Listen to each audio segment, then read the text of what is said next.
দিক তো বলবেন না সাবধান, আছে না নাই? এই কথাগুলো শুনতে হয়েছে।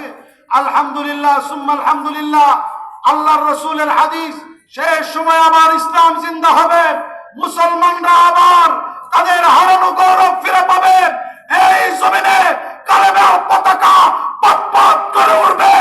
আবার দিল্লির লাল কেল্লায় আবার সেই কালেমার পতাকা উঠবে। এই সংসদে কোরআন অনুযায়ী দেশ চলবে, সেই আশা আমরা দেখছি। আবার মানুষের মাঝে সেই ইসলামী প্রেম জাগ্রত হয়েছে। মানুষজন আবার চিন্তা করছে, নতুন করে স্বপ্ন দেখছে। আমরা অনেক মানুষ দেখেছি, অনেক দল দেখেছি, প্রতিশ্রুতি দিয়েছে, মিথ্যা ধোঁকাবাজি ছাড়া আমাদেরকে কিছু দেয় নাই। মানুষ সিদ্ধান্ত নিচ্ছে, আগামীতে যদি আমরা সুযোগ পাই, আগামীতে যদি আমাদের সুযোগ হয়, তাহলে ইনশাআল্লাহ আমাদের নেতা, আমাদের প্রতিনিধি, আমরা সব আমানতদার আলেমদেরকে সংসদে দেখতে চাই। এই আওয়াজ উঠেছে ঠিক কিনা? এই আওয়াজ এখন উঠেছে। আলহামদুলিল্লাহ, অল্প অল্প করেই ঘাবড়াবেন না। কামিন ফিয়াতিন কালিলাতিন ফিয়াতান গালাবাত ফিয়াতান কাসীরা।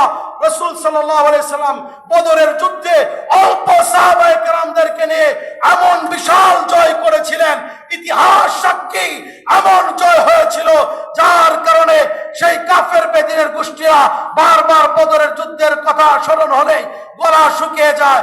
আমরা বলতে চাই, আওয়াজ উঠেছে, অল্প অল্প করে ইনশাআল্লাহ একদিন সমাজের মধ্যে কোরআনের আইন প্রতিষ্ঠিত হবে। আবার আমরা বলতে পারবো, আল্লাহ রাব্বুল আলামিন শান্তির জন্য যে সংবিধান দিয়েছেন, সেই সংবিধান হবে আমাদের সংবিধান। আল্লাহ রাব্বুল আলামিন নবী এবং খুলাফায়ে রাশিদার মাধ্যমে যে সুন্দর আদর্শ সমাজ গঠন করে দেখিয়েছেন, সেটাই হবে আমাদের সমাজ।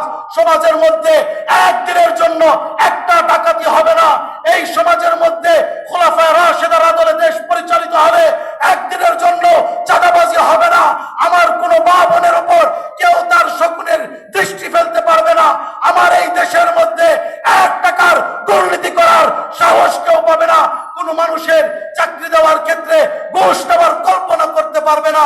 খুলাফায়ে রাশিদার আদলে দেশ পরিচালিত হলে এই সমাজের মধ্যে ঘুষ, দুর্নীতি, হত্যা, লুটপাট, মারামারি একদিনের জন্য থাকবে না, ঠিক কিনা কর?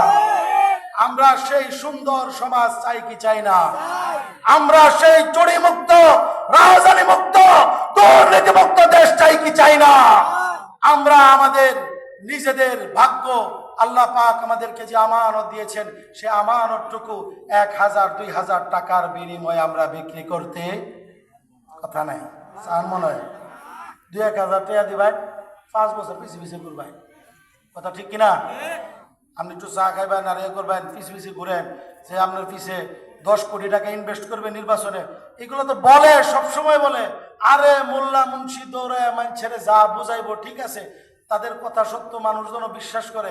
কিন্তু এই ব্যাককল পাবলিক হইলো এরকম, নির্বাচনের আগে 1 বস্তা টাকা ছেড়ে দিয়াম, সুর খায়ের যত ভোটার আছে সব ভোটার টাকার বিনিময়ে আমাদের দিকে এসে পড়বো। এরকম করে গোলাম ভাবে, এরকম করে আমাদেরকে মূর্খ ভাবে তারা প্রকাশ্যে ঘোষণা দেয় যে সময় লাগবে না, 1 রাতে রুটি উল্টায়া দেন। কিন্তু আমি বলতে চাই, আল্লাহ পাক যদি আমাদেরকে রহমত করেন, আর আপনারা যদি সততার উপরে এবং সত্যের উপরে যদি প্রতিষ্ঠিত থাকবেন, কোনো টাকা পয়সা আপনাদেরকে হারাতে পারবে না, ঠিক কিনা? আমি আমার কথা বলি না, যাকে ভালো মনে হবে, যাকে সৎ মনে হবে, যাকে মনে হবে আপনাদের এলাকার জন্য উপযুক্ত,